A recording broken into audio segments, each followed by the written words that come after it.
सध्या देशभरात gas cylinder हा चर्चेचा विषय ठरतोय. कारण आखाती देशांमधील युद्धामुळे गॅस सिलेंडरच्या पुरवठ्यावर परिणाम झाला, ज्यामुळे गॅस सिलेंडर विषयीचे नियम सरकारनं कठोर केलेत. आता आणखी एका नियमाची यात भर पडली आहे. घरगुती एलपीजी सिलेंडरवर मिळणाऱ्या सबसिडीचा नियमांना आता कठोरपणे लागू केले जात आहे. पण याचा कोणावर परिणाम होईल?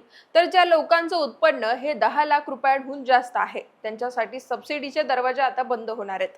पेट्रोलियम कंपन्यांनी ग्राहकांना SMS पाठवून अलर्ट करण्यास सुद्धा सुरुवात केली आहे. सरकारच्या या निर्णयाचा एकमेव उद्देश म्हणजे शासकीय मदत निधी केवळ खऱ्या गरजू आणि पात्र व्यक्तींपर्यंतच पोहोचावा आणि संसाधनांचं न्याय वितरण आणि व्यवस्थेमध्ये पारदर्शकता यावी, यासाठी ही संपूर्ण प्रक्रिया लवकर केली जाते.